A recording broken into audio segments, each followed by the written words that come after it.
দেবী কিরিটেশ্বরী মন্দির থেকে অপর এক সন্ন্যাসী ডাহাপাড়া গ্রামে ঘুরতে ঘুরতে দীননাথ গৃহে উপস্থিত হন।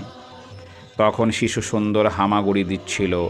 বিস্ময়ে বিস্ফারিত নয়নে শিশুটিকে দেখে কিছুক্ষণ তাকিয়ে থেকে সন্ন্যাসী বলেন, এ যে রাজা হবে। সন্ন্যাসীর এই বাক্যে ন্যায়রত্ন মহাশয় বিস্মিত হলে সন্ন্যাসী গম্ভীর স্বরে বলেন, ভোগের রাজা নহে, যোগের রাজা। ওই যে চরণে ধ্বজ ব্রজাঙ্কুশ রেখা দেখা যাইতেছে। এইভাবে দিন অতিক্রান্ত হতে থাকে। বামাদুলালের নামকরণের দিন এসে উপস্থিত হয়।